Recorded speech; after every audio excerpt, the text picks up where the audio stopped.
Concord Country Club was formed in 1895, and a few years after that, Donald Ross was hired to design the original 9 holes. With the club set to host the 2025 Massachusetts Women's Amateur, let's take a closer look at the golf course. The par 5 opener is a good indication for what's in store the rest of the way. Bunkering that dominates your sight lines and bold land movement. It's best to favor the right side off the tee in an effort to steer clear of the 4 bunkers up the left. A water hazard that begins around 135 yards from the green makes the layup complicated. Play it short of the hazard for a mid-iron in, or take it on and leave yourself a wedge.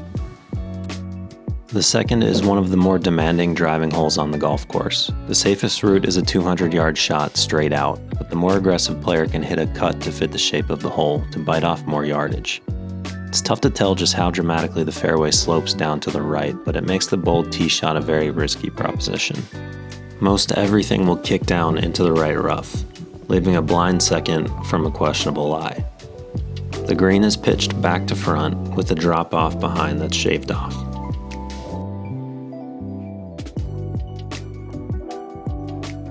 Three is a continuation of the rather daunting opening stretch, with yet another demanding tee shot. Cutting the corner is challenged by a fairway bunker right at the bend, and balls up the right side may kick down into the rough. The approach plays up into another back-to-front sloping green, with a lone front right greenside bunker to protect it.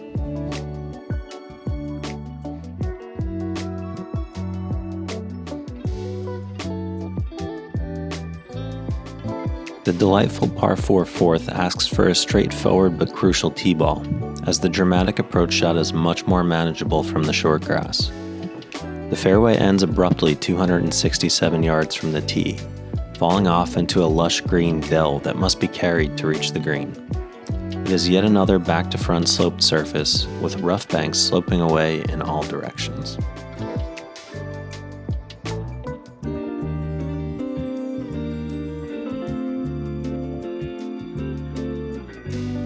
The par 5 fifth plays downhill and should be fairly gettable for the field. The lone fairway bunker comes into play around 260 yards from the tee, and there's plenty of open space to lay up from there, though the long hitters can give it a go in 2. The green side is the most challenging part of the hole, with large bunkers flanking the left and right sides of the green, which features a tricky tiered surface.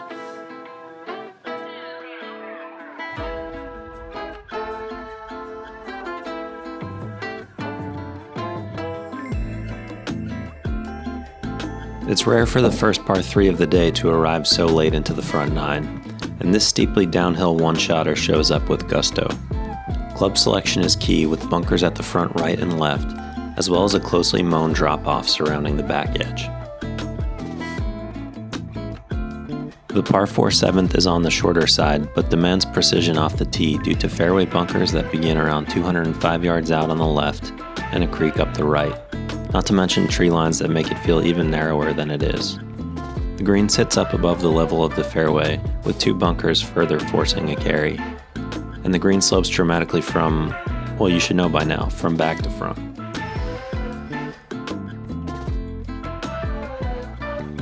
The 8th is perhaps even narrower than the last, with a ribbon of fairway snaking between bunkers and trees that are pushed up on top of rough knolls.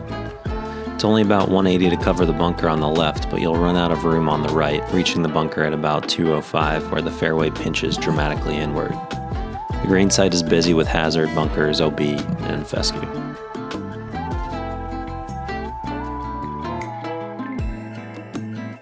The par 3 ninth is cozied up next to the parking lot and tennis courts, and offers a fairly straightforward wedge to short iron depending on tee placement.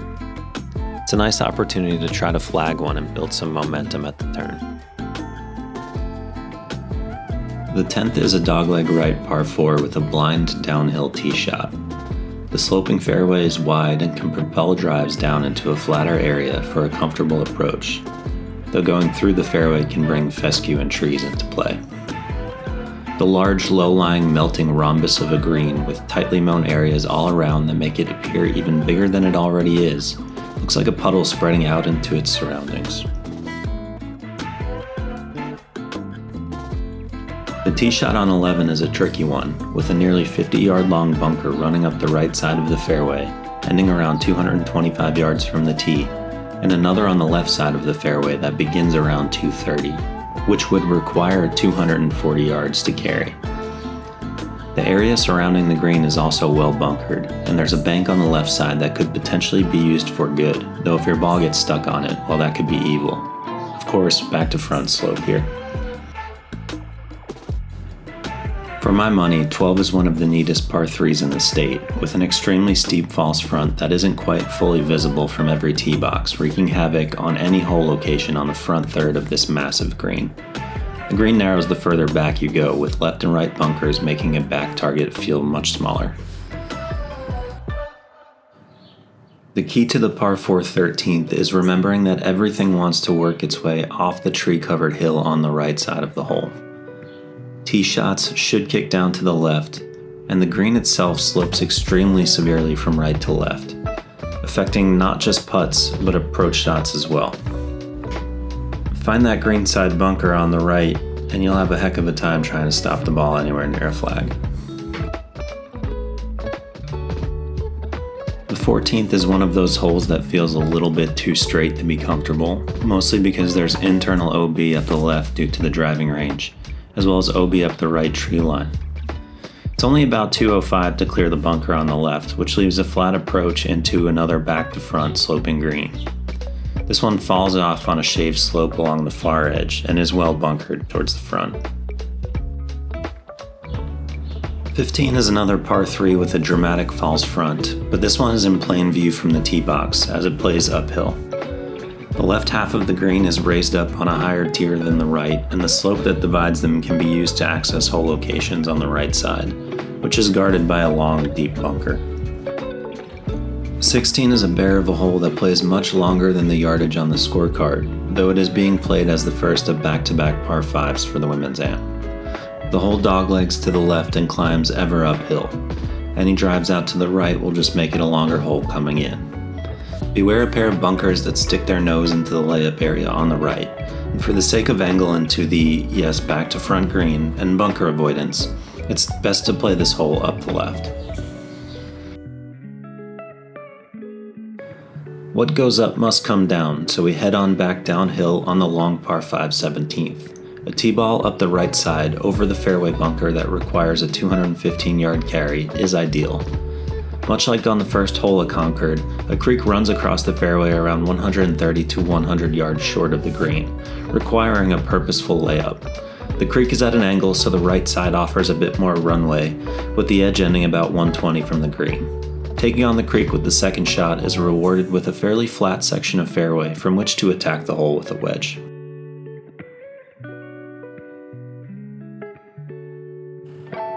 The closing hole runs between the driving range at left, which means more internal OB, and the first hole, which means plenty of room out to the right. There are fairway bunkers at left and right, but 210 yards from the tee should put them safely in the rear view. We've got one last back to front sloping green. This one is raised and fronted by 2 deep bunkers, requiring a precise approach. It's not a long or flashy finishing hole, but it does demand a few well-considered shots strung together to get into the clubhouse with a 4.